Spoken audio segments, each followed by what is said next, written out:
français, financiarisation de l'offre de soins. Récemment entrée dans le débat public, la financiarisation de l'offre de soins demeure mal appréhendée et insuffisamment régulée par les autorités sanitaires, malgré les transformations de l'offre qu'elle induit.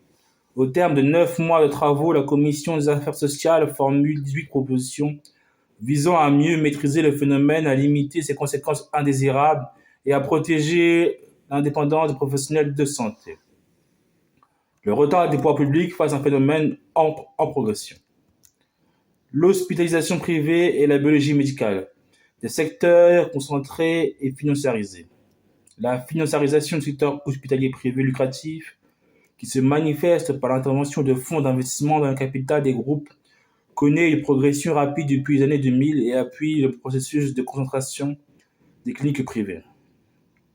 Pas moins de 40% du secteur en France est aujourd'hui détenu par 4 groupes: Ramsay Santé, Elsan, Vivalto et Alma-Vilva. Le développement de ces groupes repose sur la capacité à réaliser des investissements massifs et des opérations d'intégration, permettant une croissance externe très dynamique. Et la biologie médicale privée constitue de son côté le secteur le plus financiarisé en ambulatoire. 6 grands groupes de laboratoires concentrés en 2021, 62% des sites de biologie médicale sur le territoire national. L'évolution du cadre législatif a favorisé la concentration et la financiarisation du secteur, permettant à des biologistes n'exerçant pas directement au sein de la société de détenir plus de la moitié de son capital. La loi de 2013 portant réforme de la biologie médicale, qui visait à maîtriser ce phénomène, n'a pas supprimé cette faculté pour société créée antérieurement à son entrée en vigueur. La financiarisation récente des nouveaux secteurs de l'offre de soins. Le secteur de l'imagerie enregistre une dynamique très active de financiarisation portée par un mouvement de concentration dans un secteur historiquement fragmenté. Ce processus pose la question de la transmission du patrimoine professionnel et fragilise le modèle des indépendants. Outre les dérives marchandes qui ont accompagné le développement des centres dentaires et ophtalmologiques, l'intérêt des investisseurs se porte depuis peu sur les centres de soins primaires. Malgré un modèle économique fragile, des acteurs spécialisés émergent sur ce segment, tel Ipsos Santé, tandis que les grands groupes d'hospitalisation comme Ramsay Santé y voient un moyen de recruter de nouvelles files actives de patients depuis la médecine de ville. Enfin, un phénomène de financiarisation est observé dans le secteur officinal. Pourtant protégé par un cadre juridique réservant la propriété des officines aux pharmaciens diplômés, certains pharmaciens recourent à des fonds d'investissement parfois sous la forme d'obligations convertibles en actions qui leur imposent en retour des obligations relatives à la gestion de l'officine ou à son activité, susceptibles de réduire leur indépendance professionnelle. Le fonds Unifarma 2. La mission a pu consulter la plaquette de présentation du fonds Unifarma 2, spécialisé dans les pharmacies de taille significative, présentant un fort potentiel de croissance non exploité du fait d'une approche commerciale peu structurée. Celui-ci promet un couple rendement-risque attractif, fondé notamment sur une évolution du mix produit, un développement de la parapharmacie et une meilleure discipline de gestion. L'offre de soins, un investissement rentable et sûr. L'offre de soins représente un investissement rentable dans le secteur de l'imagerie qui exige des investissements technologiques conséquents et réguliers. Les valorisations des groupes peuvent atteindre 13 à 15 fois l'excédent brut d'exploitation. Dans le champ de la biologie médicale, le taux de rentabilité a atteint 3% en 2021 et la valorisation des groupes sur le marché a conduit la CNAM à évoquer un risque de bulle spéculative. L'hospitalisation privée présente quant à elle des indicateurs plus contrastés en dégradation ces dernières années. Les restructurations par la recherche d'un effet taille critique et la concentration des plateaux techniques permettent aux sociétés de réaliser des économies d'échelle et de mieux résister aux baisses tarifaires. qu'absorbent plus difficilement les opérateurs indépendants. L'offre de soins représente de plus un investissement sûr du fait de l'accroissement continu de la demande en soins et du haut niveau de socialisation de la dépense. Investir dans la santé répond ainsi à une logique de diversification des portefeuilles des acteurs financiers. Les assouplissements successifs du cadre juridique ont favorisé la financiarisation en permettant à des investisseurs n'exerçant pas au sein des sociétés d'exercice libéral, celles, d'entrer au capital. La réglementation autorise ainsi l'ouverture du capital des celles de médecins et de sages-femmes à toute personne physique ou morale exerçant au nom de la société dans la limite de 25%. La régulation des dépenses a également pu constituer un facteur propice au développement de la financiarisation dans un contexte de déficit récurrent de la branche maladie.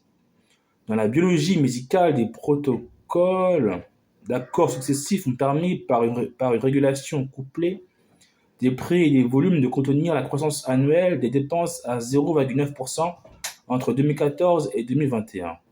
Cette régulation permise par les gains de productivité réalisés par les groupes de laboratoires favorise en retour une poursuite de la concentration du secteur en fragilisant les structures indépendantes. Les exigences de qualité des soins et les procédures visant à contrôler leur bonne application peuvent également constituer des facteurs de financiarisation. L'obligation d'accréditation mise en place par l'ordonnance Balero de 2010, qui s'est avérée coûteuse pour les laboratoires, a ainsi constitué une incitation puissante à leur regroupement. Enfin, les aspirations des professionnels de santé à des modalités de travail collective et à un meilleur équilibre entre vie professionnelle et vie privée ont pu constituer un facteur favorable au développement de structures financiarisées en encourageant le regroupement des professionnels ou en les déchargeant de tâches administratives et de gestion. La financiarisation soutient l'accélération du processus de concentration de l'offre de soins. Il en résulte des situations d'oligopoles régionaux ou de quasi-monopoles que l'autorité de la concurrence a été amenée à souligner en pointant à plusieurs reprises un risque de réduction de la diversité de l'offre de soins dans certains territoires. Par ailleurs, elle fait craindre un amendissement du pouvoir de négociation des régulateurs, assurance maladie et ARS, face à des groupes puissants. Ainsi, les négociations du dernier protocole d'accord fixant le cadre d'évolution des tarifs pour 2014 à 2026 pour la biologie médicale ont été perturbées par un positionnement ambigu des syndicats soumis à la pression des groupes pour que la profession s'oppose aux baisses de tarifs envisagées par l'assurance maladie. Pour la CNAM, la financiarisation entraîne nécessairement une modification de la structure de l'offre de soins, de sa représentation et donc de l'efficacité des outils de dialogue et de régulation.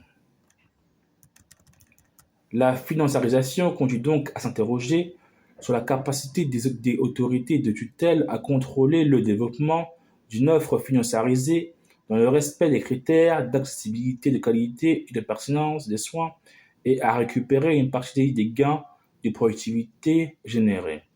Ces effets sur la régulation des dépenses de santé demeurent toutefois insuffisamment objectivés. L'indépendance professionnelle constitue un principe déontologique applicable à l'ensemble des professionnels de santé dotés d'un ordre. Elle doit conduire ces derniers à déterminer en conscience leur acte professionnel dans le seul intérêt du patient.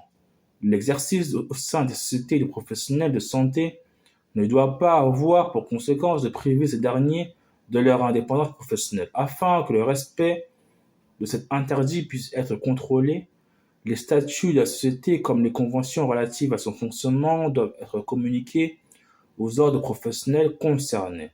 Malgré ces protections, les ordres ont souligné leur inquiétude quant au respect du principe d'indépendance dans certaines celles. Liée à la complexité des montages juridiques observés, l'influence des acteurs financiers au sein de la société peut en effet se trouver augmentée par des actions de préférence distinguant le pourcentage de capital détenu, le droit de vote et les droits financiers attachés. Des clauses statutaires ou extra-statutaires rendant incontournable la voix des investisseurs financiers dans la prise de décision stratégique.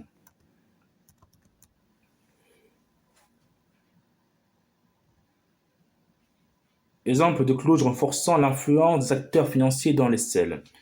Le président est désigné, renouvelé ou remplacé par décision des associés sur proposition des titulaires d'actions ordinaires. Les actions ordinaires étant détenues intégralement par le tiers investisseur. Les décisions collectives sont adoptées à la majorité des 4/5 des voix des associés présents ou représentés, empêchant les associés exerçant de contrôler la société. Garantir l'accessibilité de l'offre. Les rapporteurs jugent nécessaire de construire une régulation de l'offre adaptée au risque de financiarisation en concertation avec les professionnels de santé et les collectivités territoriales. Les professionnels de santé peuvent être force de proposition pour définir les conditions d'un système plus équilibré. L'inscription dans le cadre conventionnel d'un dispositif de conventionnement sélectif visant les chirurgiens dentistes pour lutter contre le développement des centres dentaires dans le cœur de ville est une illustration. En outre, les rapporteurs soulignent la nécessité pour construire des équilibres territoriaux pérennes, de renforcer la régulation de l'offre par les ARS en s'appuyant sur les autorisations d'activités de soins et d'équipements matériels lourds. Cela suppose d'ajuster les critères décisionnels justifiant leur délivrance aux opérateurs et de décliner la notion de territorialité de l'offre sous forme d'engagement opposable aux acteurs. Proposition. Renforcer le dialogue entre les ARS et les élus locaux concernés, notamment les maires, et lutter contre l'implantation d'une offre non pertinente au regard des besoins de santé. Mobiliser les autorisations d'activités de soins et d'équipements matériels lourds leviers à la disposition des ARS pour assurer un meilleur équilibre territorial de l'offre. 2. Veiller à la pertinence de l'offre. De nombreux acteurs dans la CNAM soulignent que la financiarisation s'accompagne d'un risque d'aggravation des biais de sélection d'activités. Ces biais induits par la régulation tarifaire conduisent les acteurs du secteur lucratif à se positionner préférentiellement sur certains segments de l'offre en établissement et en ville. La révision régulière des échelles tarifaires doit permettre de lutter contre ces distorsions. Dans le champ de la biologie médicale, l'optimisation de la chaîne d'analyse avec l'abandon progressif de sites analytiques de proximité au profit de sites pré-analytiques semble avoir engendré une détérioration de la qualité du service rendu aux patients, horaires d'ouverture des laboratoires, délais de rendu des analyses. Enfin, les rapporteurs considèrent qu'il existe un risque non négligeable de détournement de l'objet non lucratif des centres de soins primaires polyvalents. Ils relèvent que plusieurs facteurs invitent à anticiper les évolutions d'un secteur qui connaît des prémices de financiarisation, justifiant un droit de regard de la ARS sur les conditions de leur développement. Proposition. Augmenter le nombre de sites biologiques médicales analytiques de proximité et définir par arrêté une liste minimale d'examens à réaliser sur chaque site de biologie médicale. Sur le modèle des centres dentaires et ophtalmologiques, conditionner l'ouverture au centre de soins primaires à un agrément. Améliorer l'outil conventionnel et le modèle de financement hospitalier. S'il apparaît légitime que le régulateur tienne compte dans la fixation des tarifs applicables des gains de productivité et des taux de marge observés chez les grands opérateurs financiarisés, il demeure toutefois indispensable qu'il veille à préserver des conditions économiques favorables à la survie des structures indépendantes. C'est pourquoi les rapporteurs souhaitent faire figurer la protection de l'indépendance des professionnels parmi les objectifs légaux des conventions professionnelles. Dans le secteur hospitalier comme en ambulatoire, une meilleure valorisation de la qualité et de la pertinence des soins devrait également permettre d'orienter l'activité des structures financiarisées ou non vers les priorités de santé publique en rémunérant plus équitablement les professionnels. Proposition. Renforcer la rémunération sur des critères de qualité et de pertinence dans les tarifs hospitaliers et dans les conventions professionnelles. Soutenir en ville l'émergence de modèles alternatifs de financement favorisant les innovations organisationnelles. Veiller à ce que les tarifs conventionnels négociés permettent la viabilité financière des structures indépendantes et faire figurer dans les objectifs légaux des conventions professionnelles celui de la protection de l'indépendance des professionnels de santé. Renforcer les capacités de contrôle et de suivi de l'activité des centres de santé. Les moyens de contrôle sur l'activité des centres de santé ont, depuis 2018, été progressivement renforcés. La loi Katabi de 2023 a notamment rétabli l'obligation d'agrément des centres dentaires, ophtalmologiques et orthopédiques et prévu que les professionnels exerçant dans un centre devaient pouvoir être identifiés par un numéro personnel. Le contrôle exercé sur l'activité centre semble corollairement gagner en efficacité, mais demeure perfectible. En 2023, l'assurance maladie indique avoir détecté et évité 58 millions d'euros de fraude réalisée par les centres de santé contre près de 7 millions d'euros en 2022. Entre 2021 et 2023, 200 centres de santé ont été contrôlés, qui ne représentent toutefois qu'environ 8% des près de 2500 centres recensés. Proposition. Renforcer la politique de contrôle de l'activité des centres de santé et sécuriser le dispositif de facturation des actes par les centres de santé à l'assurance maladie en identifiant individuellement les prescripteurs conformément à la loi. Garantir l'indépendance des professionnels de santé. Mieux encadrer le capital et la gouvernance des sociétés. Assurer l'effectivité des règles existantes. L'encadrement des conditions de détention du capital et des droits de vote d'une selle est nécessaire à la protection de l'indépendance des professionnels de santé. Les mécanismes de contournement puisés dans le droit des sociétés sont pourtant nombreux et largement mis à profit par les acteurs financiers. Règles de majorité qualifiée pour contrôler la prise de décision, recours au système d'action de préférence. Les rapporteurs appellent donc de leur vœu une évolution du cadre législatif pour mieux maîtriser l'influence des acteurs financiers non professionnels au sein des SEL. Ils plaident également pour qu'une réflexion portant sur un encadrement plus strict des détournements du système des actions de préférence soit conduite.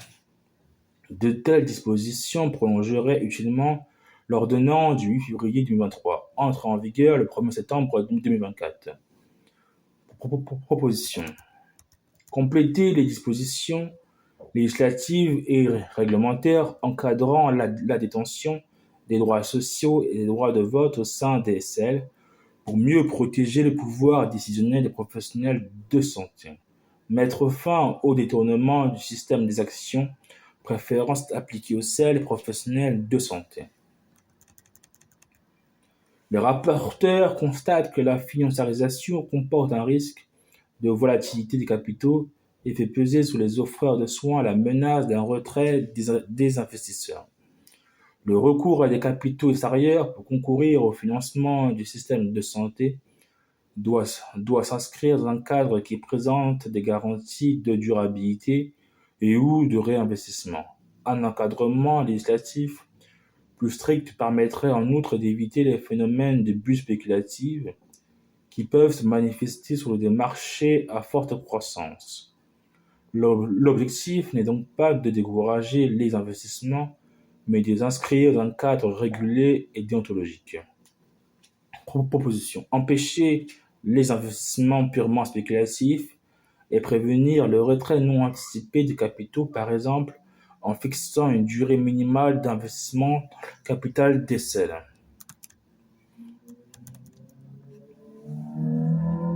En 2018, seuls 12% des nouveaux inscrits à l'ordre des médecins choisissaient de s'installer en libéral, contre 62% s'orientant vers le salariat. Cette évolution témoigne d'un changement dans les aspirations de la nouvelle génération. Les rapporteurs ont néanmoins été sensibilisés à deux constats. D'une part, le salariat et l'exercice libéral font l'objet de représentations qui, confrontées à l'épreuve des défaits, ne sont pas toujours vérifiées. D'autre part, les études de médecine concentrées sur la clinique ne préparent pas les jeunes professionnels à la réalité de leurs conditions d'exercice. La revitalisation de l'exercice libéral indépendant exige en conséquence de former les étudiants et jeunes médecins à la gestion de structures de type CERN. Proposition: former les étudiants et jeunes professionnels de santé à la gestion des structures de soins. L'ampleur de la financiarisation se révèle très inégale selon les secteurs, de même que la capacité des acteurs non financiarisés à y résister.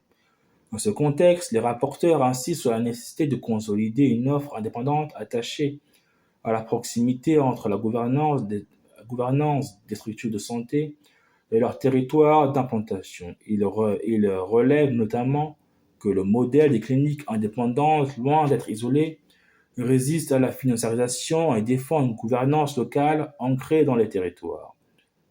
Enfin, que le relatif succès des structures d'exercice coordonnées confirme l'opportunité de positionner les acteurs du territoire en responsabilité pour organiser l'accès aux soins primaires. Au-delà, compte tenu des difficultés rencontrées par les jeunes professionnels pour financer leur installation ou leur activité, les rapporteurs jugent nécessaire de favoriser l'émergence de modes de financement respectueux de l'indépendance des professionnels et complémentaires du financement bancaire lorsque celui-ci ne répond pas à l'ensemble des besoins. Proposition: favoriser la constitution d'apports bancaires et l'accès à des modes de financement respectueux de l'indépendance professionnelle. Soutenir les professionnels de santé, les acteurs locaux, notamment les collectivités territoriales, dans la consolidation d'une offre de soins indépendante et diversifiée. Renforcer le contrôle du principe d'indépendance. Consacré par les codes de déontologie des professions de santé, le principe d'indépendance conserve toutefois une portée incertaine, rendant malaisée sa protection par les ordres. S'inspirant de jurisprudence récente du Conseil d'État visant la profession vétérinaire, les rapporteurs jugent souhaitable de préciser dans le droit que le principe d'indépendance fait obstacle notamment à toute clause statutaire ou extra-statutaire ayant pour effet de priver les professionnels exerçant un contrôle effectif d'une société d'exercice. Afin de favoriser une plus grande sécurité juridique, la portée concrète du principe d'indépendance sur la gouvernance et le fonctionnement des SEL pourrait être définie dans une doctrine d'emploi, établie après concertation avec l'ensemble des acteurs concernés sous la coordination du ministère chargé de la Santé.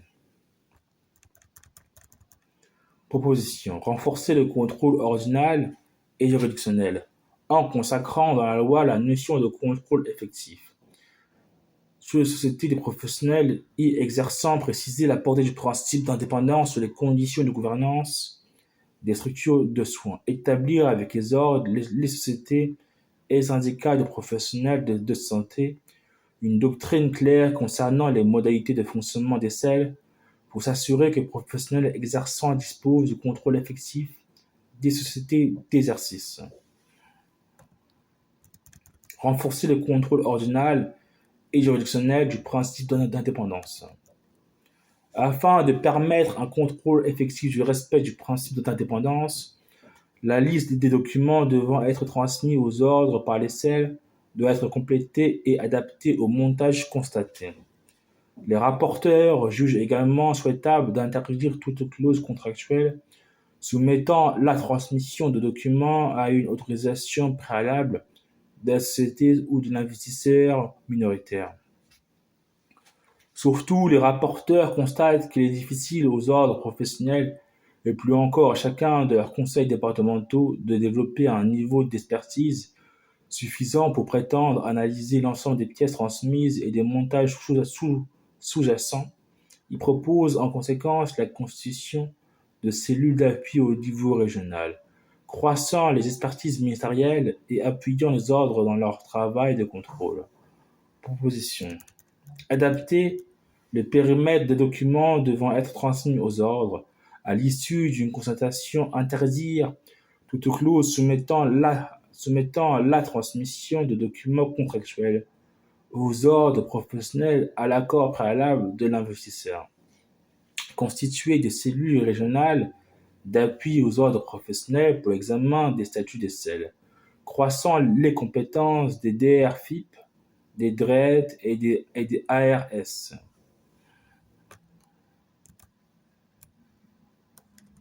Liste des principales propositions. Adapter la régulation économique de l'offre de soins pour maintenir un système équitable.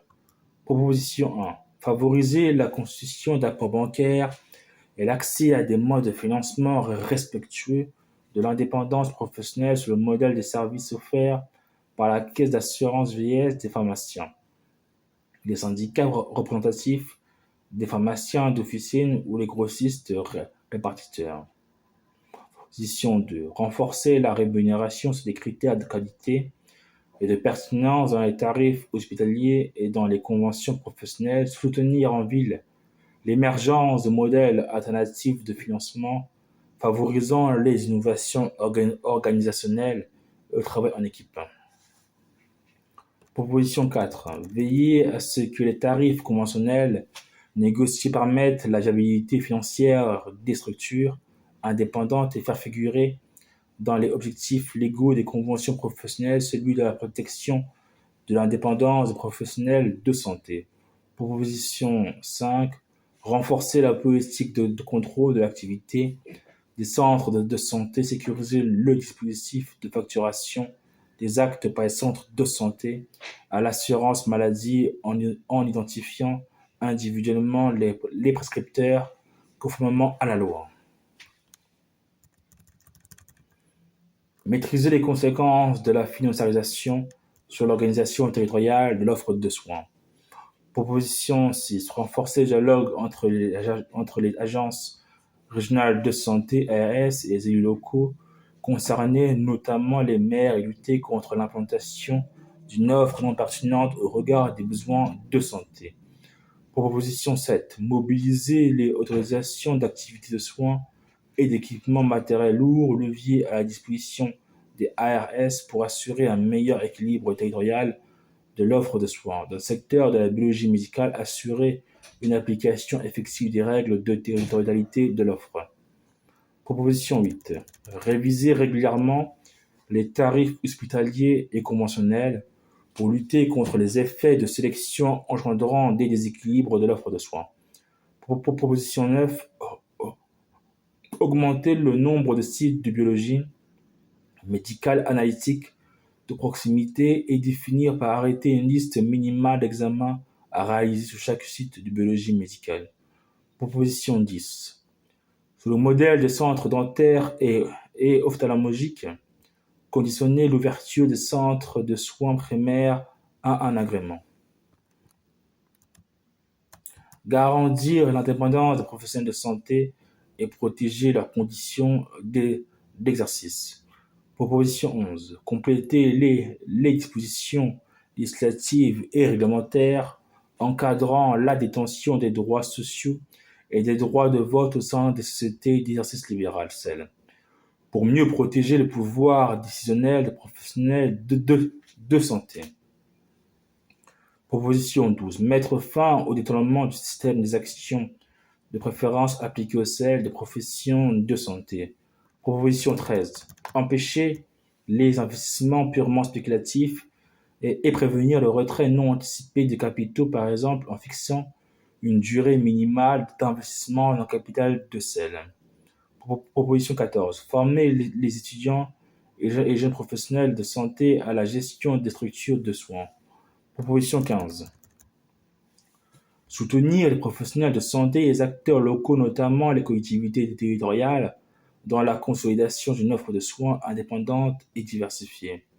Proposition 16. Renforcer le contrôle ordinal et juridictionnel en consacrant dans la loi la notion de contrôle effectif sur les sociétés des professionnels y exerçant. Proposition 17. Établir avec les ordres professionnels, les sociétés et syndicats de professionnels de santé une doctrine claire concernant les modalités de fonctionnement à respecter pour s'assurer que les professionnels exerçant disposent du contrôle effectif des sociétés d'exercice. Proposition 18. Adapter le périmètre des documents devant être transmis aux ordres à l'issue d'une consultation avec les ordres, les sociétés et syndicats de professionnels de santé concernés. Interdire toute clause soumettant la transmission de documents contractuels aux ordres professionnels à l'accord préalable de l'investisseur. Proposition 19. Constituer des cellules régionales d'appui aux ordres professionnels pour l'examen des statuts des sociétés d'exercice, croissant les compétences des directions générales des finances publiques, DRFIP, des directions régionales de l'économie de l'emploi et du travail et de solidarité, DRED et des ARS.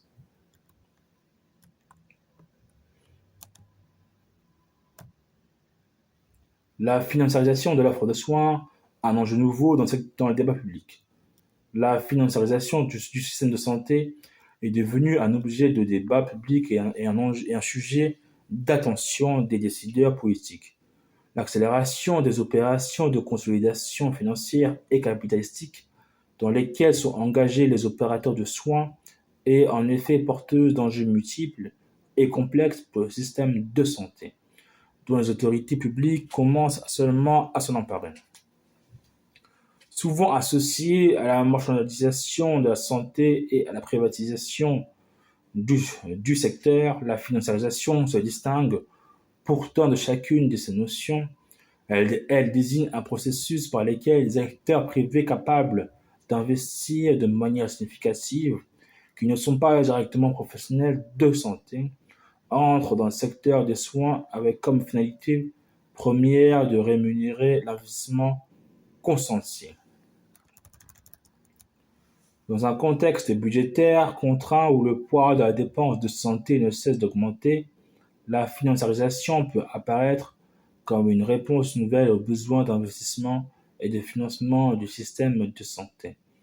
Pour les investisseurs, le secteur de l'offre de soins représente un marché à la fois rentable et sûr en raison de la croissance continue de la demande de soins et d'un financement largement garanti par la puissance publique. La financiarisation ne s'inscrit pas uniquement dans un horizon temporel de court ou moyen terme.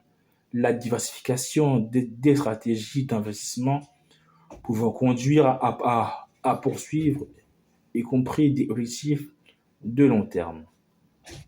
La financiarisation caractérise une transformation profonde du modèle d'organisation de l'offre de soins d'un capitalisme dit professionnel, dans lequel les professionnels de santé conservent la maîtrise des moyens de production et de l'évolution des cabinets et des cliniques, vers un capitalisme financiarisé où les investisseurs extérieurs prennent le contrôle financier et stratégique des sociétés.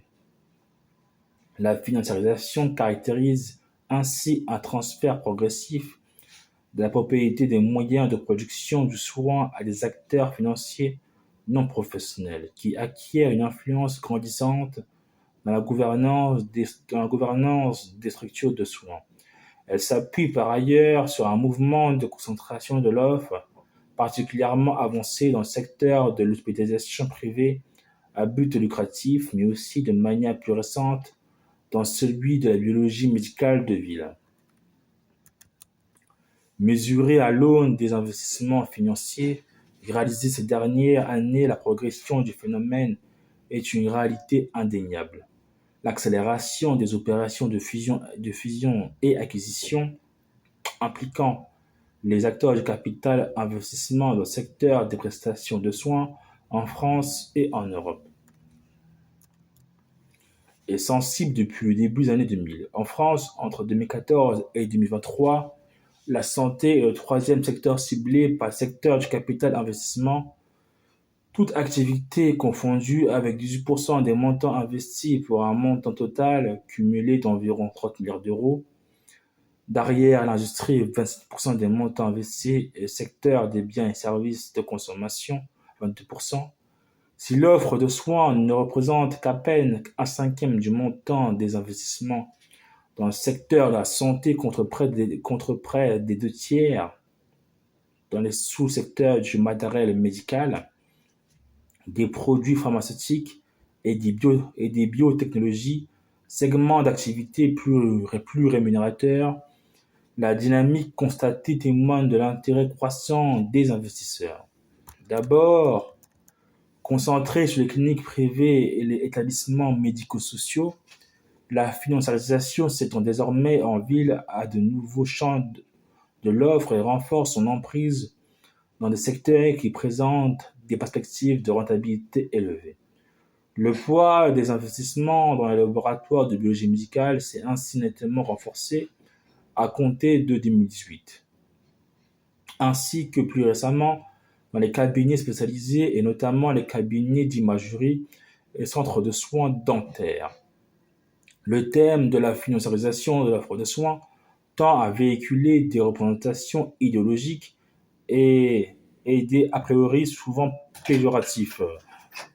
Le terme, empreint d'une connotation négative dans le débat public, est contesté par des groupes financiarisés qui préfèrent d'autres formules: investissement financier, nécessaire aux soins de l'offre, consolidation financière, etc.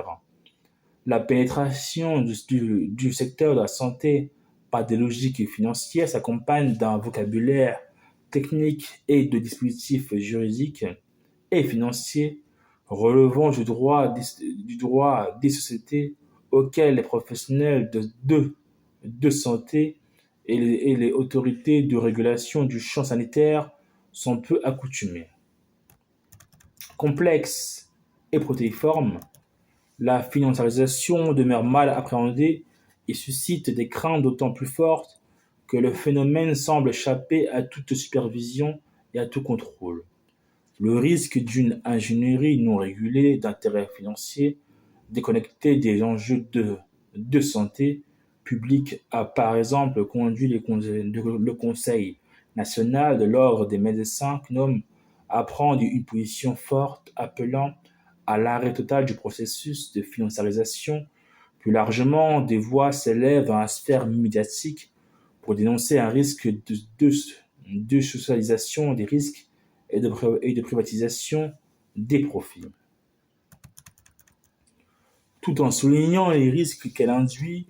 L'assurance maladie constate que la financiarisation peut parfois servir ou accélérer l'atteinte d'objectifs des politiques publiques lorsque celles-ci nécessitent des investissements ou des restructurations importantes, à travers l'apport de capital privé dans le système de santé.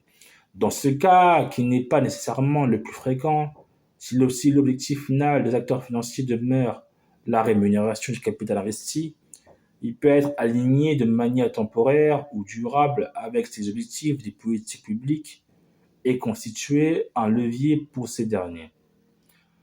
L'objectif à valeur conditionnelle de protection de la santé publique, comme le haut niveau de socialisation des dépenses, justifie que la santé demeure un secteur commercial protégé, soumis à un encadrement de ses tarifs et à une régulation spécifique de ses activités.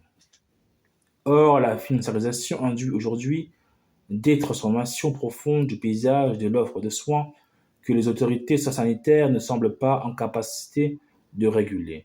Elle modifie les rapports qu'entretiennent les acteurs, notamment dans le dialogue conventionnel avec l'assurance maladie, de même que les conditions de réalisation du soin pour les usagers. Elle conduit à s'interroger sur les modalités de régulation des dépenses de santé et la capacité à maîtriser la configuration de l'offre dans les territoires au regard des objectifs d'accès aux soins de qualité et de pertinence des soins.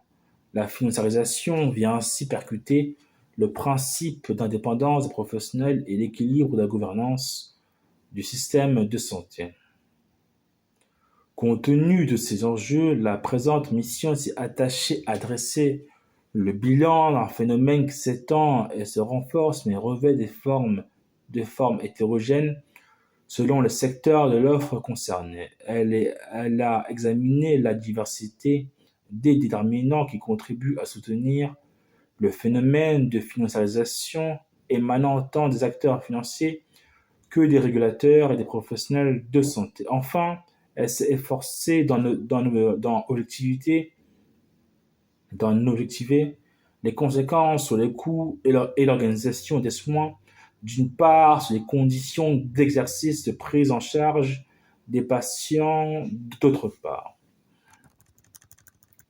Sur la base de ce diagnostic, eu égard au risque avéré que comporte une financiarisation non maîtrisée pour les conditions d'exercice des professionnels de santé, l'organisation et la qualité des soins, les rapporteurs de la mission ont formulé 18 recommandations visant à la fois à réguler la financiarisation des structures de soins et à limiter ses conséquences indésirables.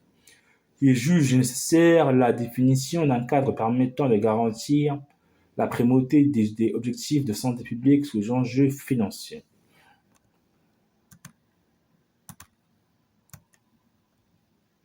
Un phénomène en progression, mais encore mal appréhendé. La financiarisation accomplie du secteur privé, hospitalier et de la biologie médicale.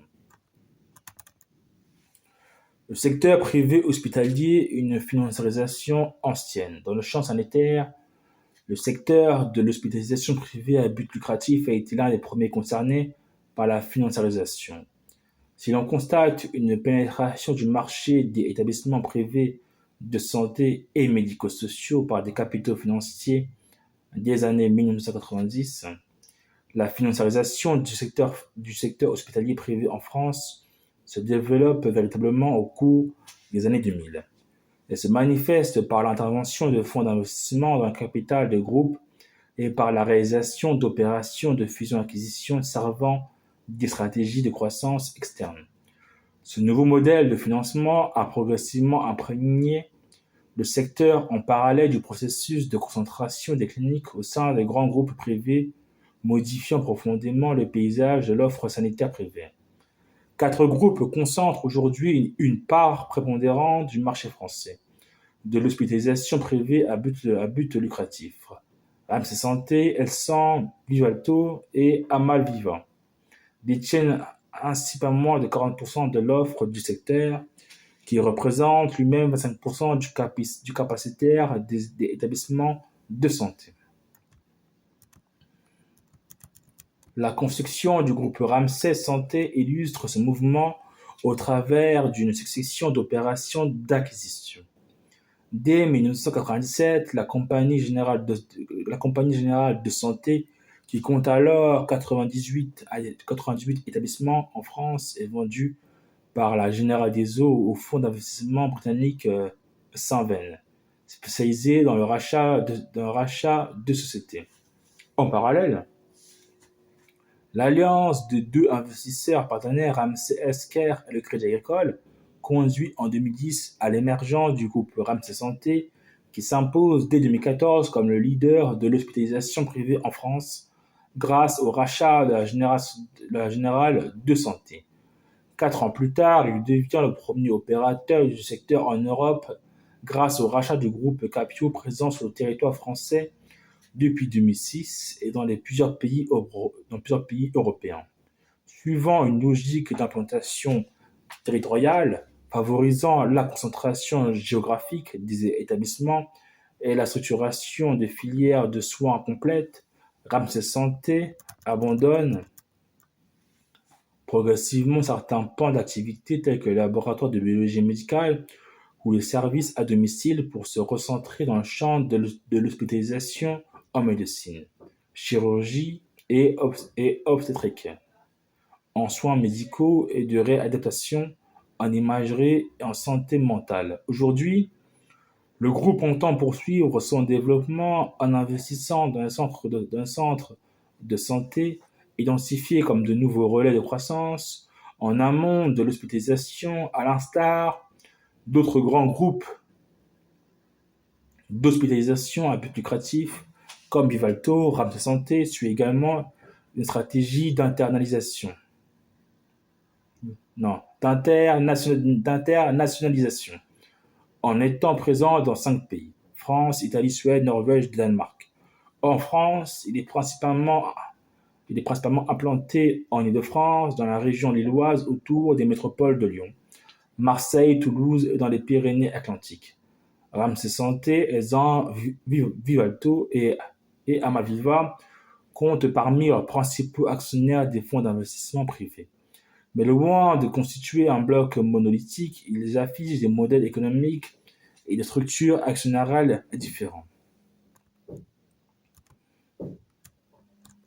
Alors que Ramsay Santé dépend de deux grands investisseurs, le groupe Vivalto, qui rassemble 100 établissements en Europe, dont 53 en France, revendique un modèle qui constituerait une troisième voie caractérisée par un actionnariat élargi aux médecins et aux salariés.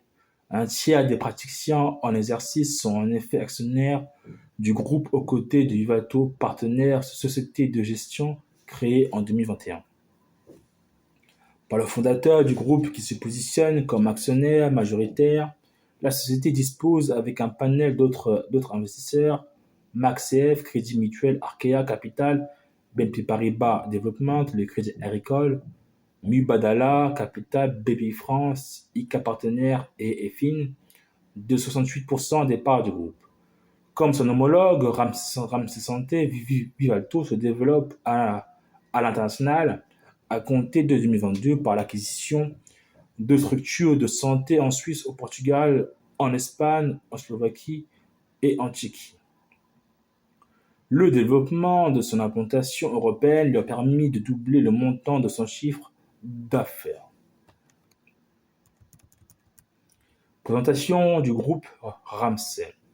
C'est en 2010 que naît Ramsay Santé en France, suite au rachat de 8 cliniques privées par le groupe australien Ramsay Health Care, en partenariat avec le Crédit Agricole. La fusion en 2015 de Ramsay Santé avec la Générale de Santé, groupe créé par la Compagnie Générale des Eaux en 1987, et leader de l'hospitalisation privée en France au moment du rachat, aboutit à la création de Ramsay Générale de Santé. Pour mener à bien cette opération, Ramsay Health Care s'associe une nouvelle fois au Crédit Agricole, filiale de Predica, rachetant plus de 83% du capital de la Générale de Santé, le reste étant acquis par son partenaire Predica. Avec le rachat en 2018 du groupe Capio, implante notamment en Suède, Ramsay Générale de Santé devient aussi le premier acteur de l'hospitalisation privée en Europe et acquiert le nom de Ramsay Santé. Aujourd'hui, l'actionnariat de Ramsay Santé est composé de deux investisseurs principaux: le groupe Ramsay Healthcare, qui possède 52% du capital, et Predica, filiale assurante du groupe Agricole, qui en détient 39%. Les actions Ramsay Générale de Santé sont cotées en bourse depuis 2001. Signe de l'intérêt toujours vif des acteurs du capital investissement pour le secteur sanitaire en 2022, le fonds d'investissement américain KKR est entré en discussion avec Ramsay Santé et Ramsay Health Care pour un projet de rachat du groupe australien. Malgré le dépôt d'une offre indicative de 14 milliards d'euros, le projet n'aboutira pas en raison du retrait de l'offre. La financiarisation du marché de l'hospitalisation privée à but lucratif est régulièrement décrite comme globalement achevée.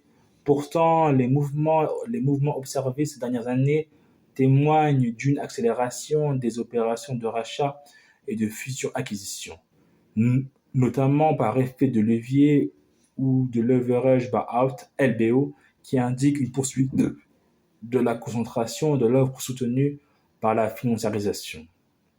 Le cas du groupe Esan, qui a connu en quelques années un développement fulgurant, démontre que la structure de ce marché demeure évolutive. Né en 2015 du rachat de Vitalia par le fonds CVC Capital Partenaire fusionné avec VDC, Elsan a étendu ses activités en procédant à d'importantes acquisitions successives d'établissements hospitaliers.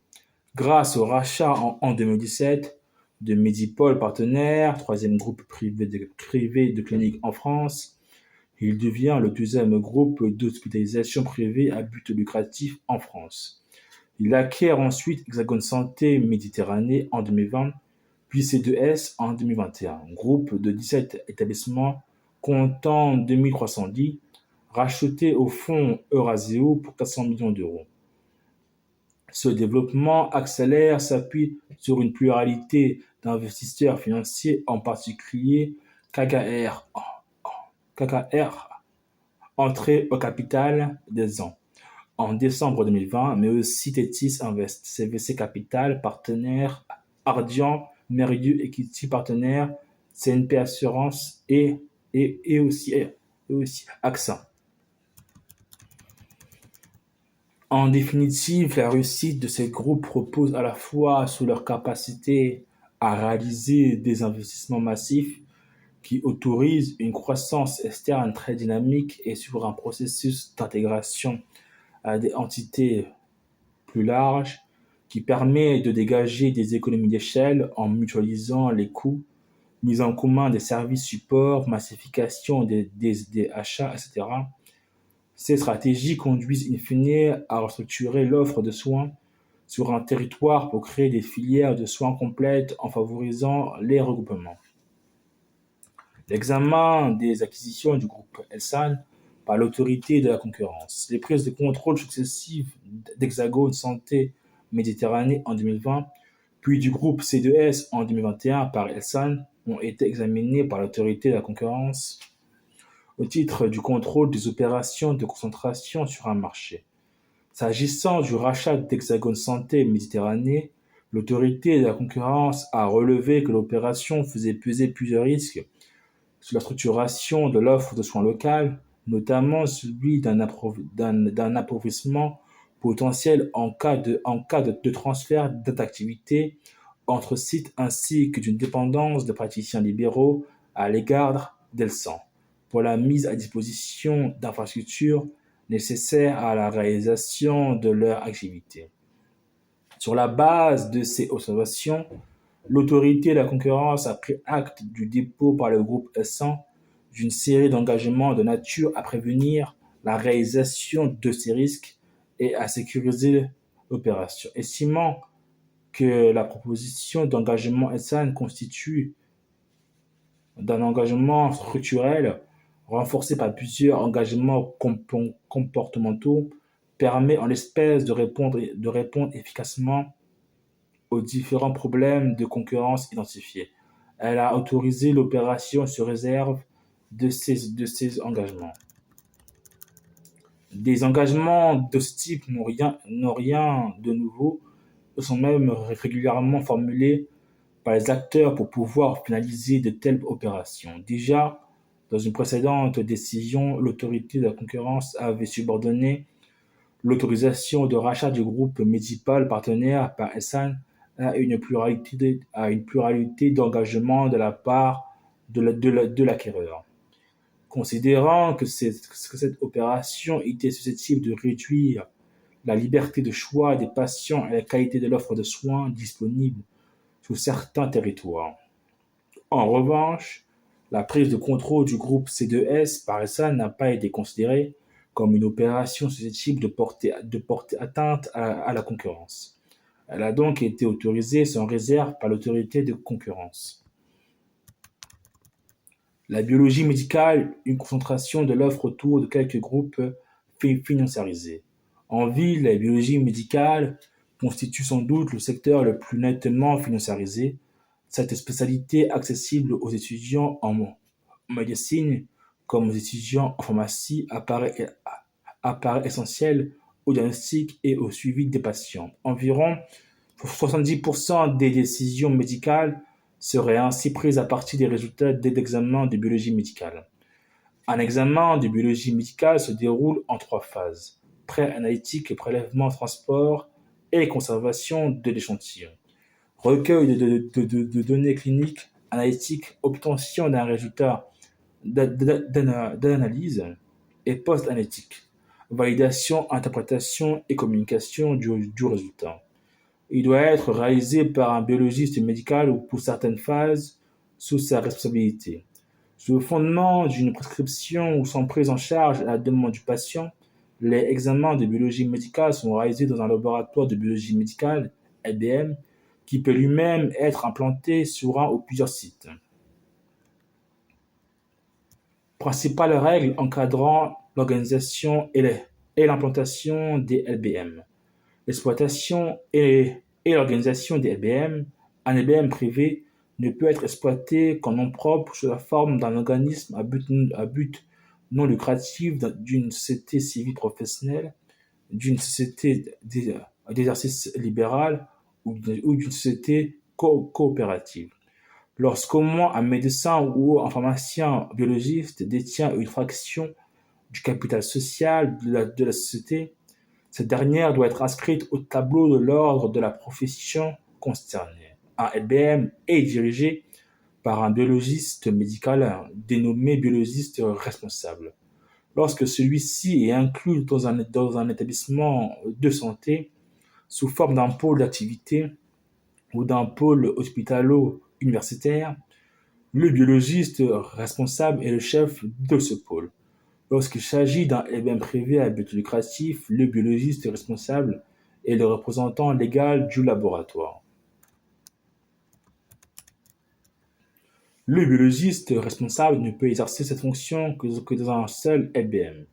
Lorsque des décisions prises par la personne physique ou morale qui exploite le LBM lui apparaissent de nature à mettre en cause la santé des patients et la santé publique, ou les règles applicables au fonctionnement des LBM, le biologiste responsable en informe le directeur général de l'ARS.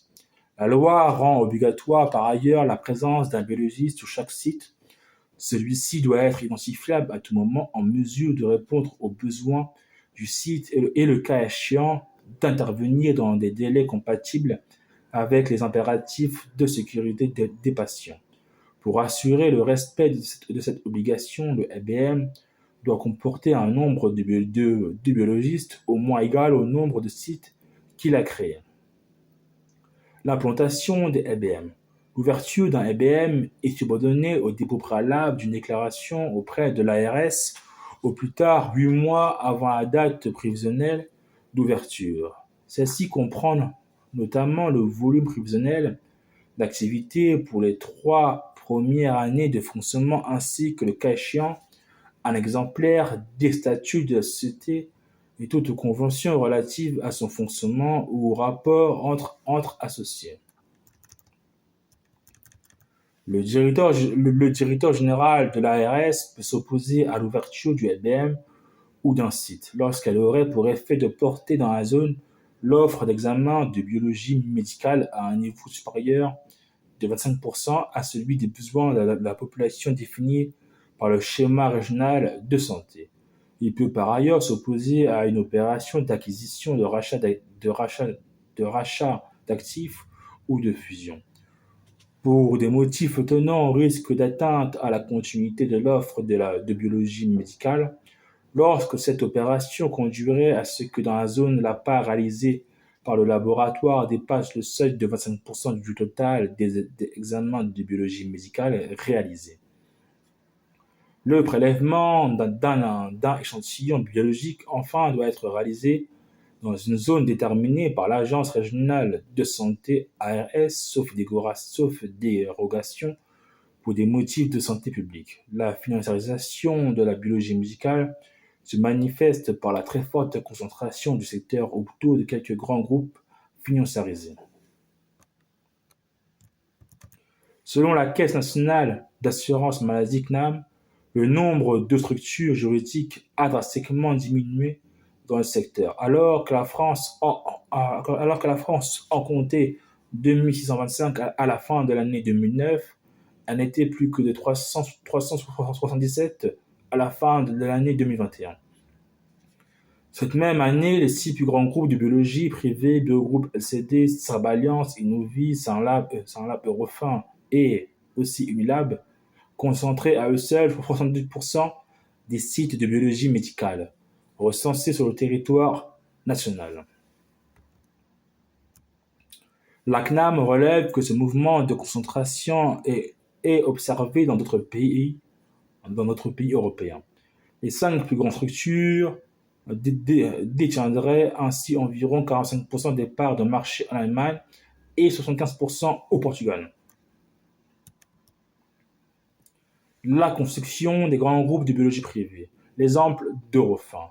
Créé en 1987 à Nantes, Eurofin est un groupe de laboratoires français devenu leader mondial en matière d'analyse agroalimentaire, pharmaceutique, environnementale et de biologie médicale. Valorisé plus de 12 milliards d'euros au début de l'année 2023, l'entreprise a été introduite en bourse en 1987 et a intégré le CAC 40 en 2021. Initialement centré sur la commercialisation d'une méthode permettant d'analyser le vin et de détecter les chaptalisations rachetées au CNRS, l'entreprise s'est progressivement développée dans les autres secteurs d'analyse qu'elle occupe aujourd'hui.